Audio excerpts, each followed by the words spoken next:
Hello and welcome to the email marketing portion of your quiz course with Interact. My name is Dawn and I am the copywriting expert over in the Quiz Collective. So if you have any questions about this part of the course or really any of it, feel free to tag me in the Quiz Collective or ask in my channel, the copywriting channel, and I will do my best to either answer your questions, find out the answers to your questions, or find someone who has the answers to your questions for you. But before we go there, maybe we should talk a little bit more about email marketing. And I want to start with a little bit of myth busting, because if you're here to grow your list with a quiz, then you already know that email marketing is so important. But I know that a lot of people often are afraid to email their list because they don't want to be spammy, or they're afraid that they might get unsubscribes. Here's the deal. Probably every time you send an email, you're going to get a couple of unsubscribes. So part of being a business owner in this day and age is like getting strong within yourself and being comfortable with the fact that people are going to leave your list. And that's okay, because if they aren't there for you, if they aren't into you, your offer, the transformation you provide, there's no reason for them to be there. And if they leave, then they're not going to feel like you're spam. Also, your quiz helps you to be less spammy, because the things that you've learned about your audience in your quiz can help you send the right people the right message at the right time, so that instead of being like, oh, why is this person even in my inbox? They're excited to hear from you and they want to invest, opt in, or join you in whatever you're offering. So let's just get clear that email marketing is not spam. It's okay if people unsubscribe. Take a deep breath in, let it go, and we'll move on. Because according to so many surveys over the years, people actually want to hear from you. In fact, people prefer to receive brand offers through email when you compare it to any other source. This is probably why the return on investment on email marketing is thousands of times better than the return on investment in social media, whether that's through paid ads or organic content. So, for the last about a decade, the ROI of email marketing has been between $40 and $44 for every single dollar spent. That's like a 4,000% return on investment. And I believe that with the information you gather from your quiz, you could do even better. So, recap. Don't worry about people not wanting to receive your emails. Just do your best to nurture your audience and then send them relevant information, and you will be golden. So we're going to talk a little bit about why welcome sequences are so awesome. First of all, your welcome email is very likely to be the most opened email that you send anyone, usually 4 times as many opens and 10 times more clicks than other types of emails.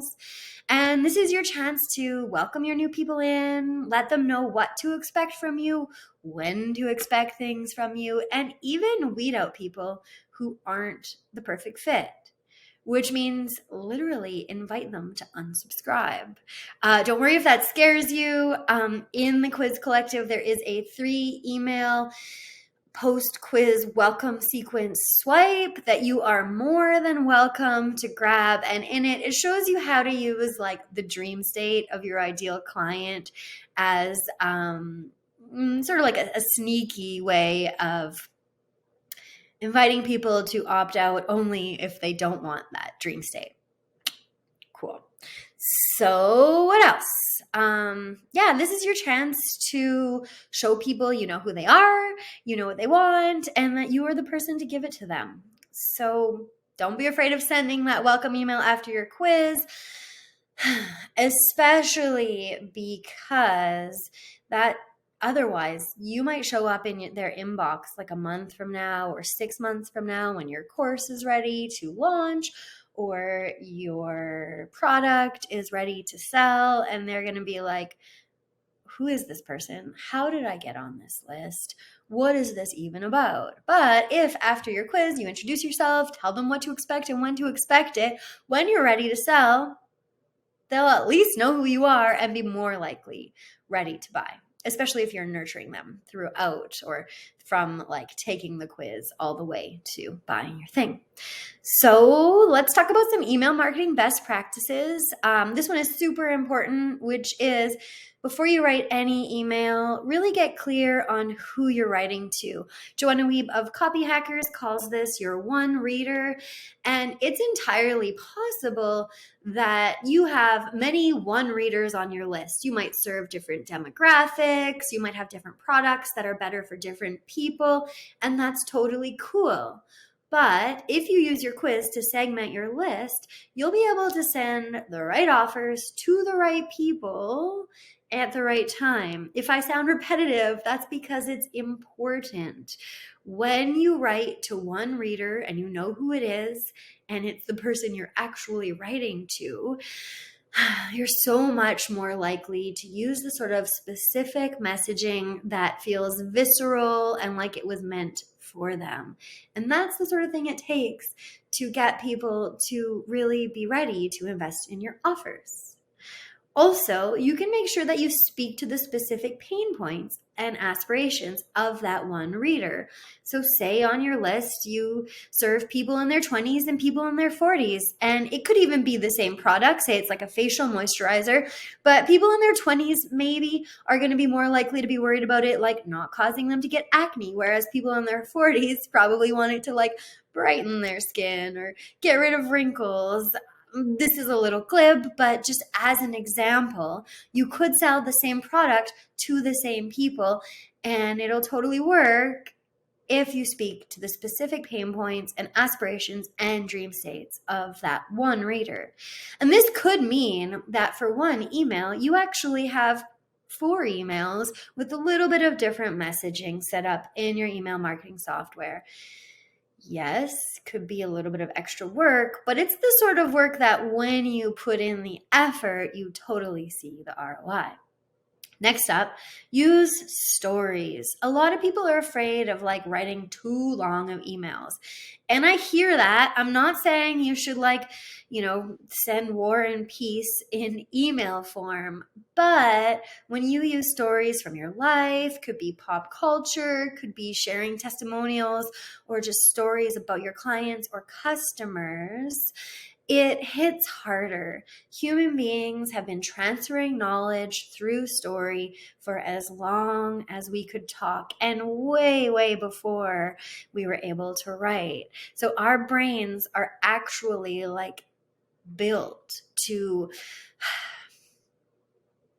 understand the world through story. So don't be afraid to throw some in there. Next up, you want to speak directly to your reader. So avoid words like ours or us or society and other things like that. Do your best to use the word you instead. This is going to make their brain literally light up like you're talking to them, as opposed to creating a distance like academic writing tends to do. Next up, be conversational. So our email is fun and easy to read because we're all reading a lot of copy, a lot these days. So shorter sentences, speaking how you speak, it's actually easier once you get over the fear of your own voice. Speaking of your own voice, if you want to make sure your email flows and it's conversational, you should read your email out loud before you send it.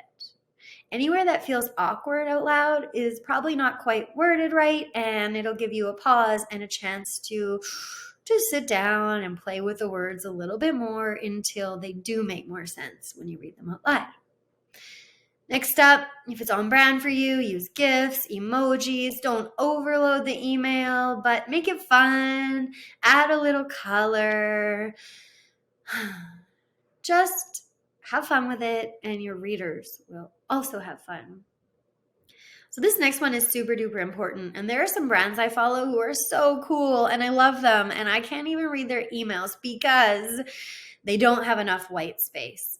So white space, what is that? It's basically just like a break for the eyes on the screen. We are reading on screens pretty much all day, every day these days. And you need to, or in your emails, it would be helpful if instead of just big blocks of text one after another, you use shorter sentences and shorter paragraphs, and then spaces in between the paragraphs.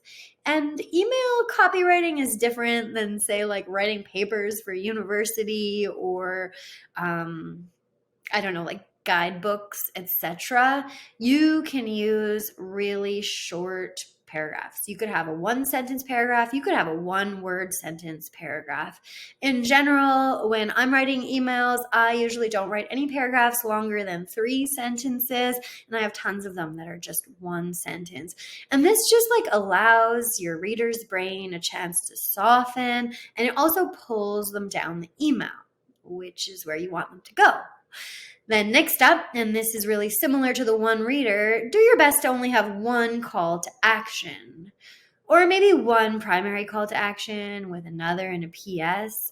And then make sure that the messaging and the story and all the conversational words you're using in your email are leading towards that call to action. So don't just like throw it in there out of nowhere, but also don't necessarily invite them to like click this link and then this link and then this link and then this link. Just make it simple to the best of your ability and move them towards one action that you want to take.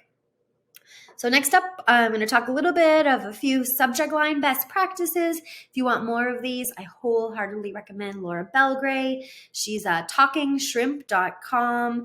Honestly, even just her freebies are killer. But if you get on her email list and just really read the subject lines, you will learn a lot. But before that, let's just talk about what we've got, which is don't stress about writing subject lines of a certain word or character count. Just say what you need to say in as little words as possible. Also, write subject lines that you'd send to a friend.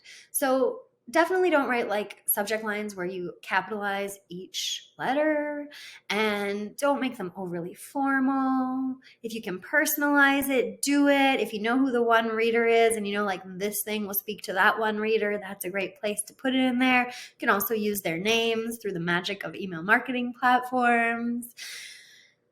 Next up, use your subject line to create curiosity about the content of your email. Don't just list out the big takeaway, because then they don't have to read it.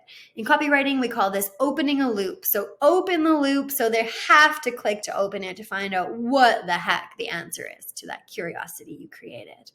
Next up, and this is again from Joanna Wiebe from Copy Hackers, and she's talking about headlines, but I think your subject lines are very similar to a headline, and that's like write 100 of them. Okay, or write 4 or 5, and then choose the best. Don't stress about it being the best right away. Just turn off your negative mind for a few minutes and write a bunch of subject lines that go with your copy.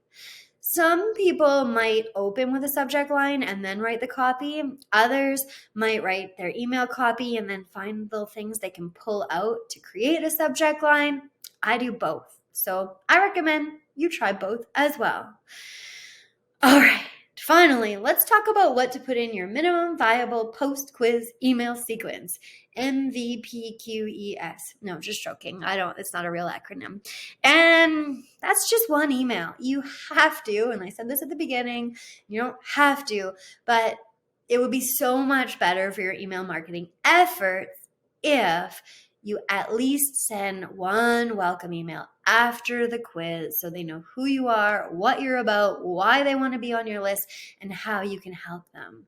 And then that way, even if you only sent that one and you never sent any more and you didn't have any newsletters, when you popped in their inbox with something to sell or offer, at least they'd be able to find out who you were and what you were about. If you look below, there is a simple formula for a 3-email post-quiz welcome sequence. And like I said, we've also got a 3-email post-quiz welcome sequence swipe template for you in the Quiz Collective, possibly as a link on this page as well. So that was a lot. This is kind of a long video. My apologies. But again, if you have any questions, I'm Dawn. I'm over in the Quiz Collective, and I am totally here to help you out, whatever you need, really any part of copy, all the way through the funnel from, the ad that you use to get people to take the quiz all the way down to the sales page or the why didn't you buy survey at the end. I'm here for it and I'd love to help you out. Thanks so much and happy email writing.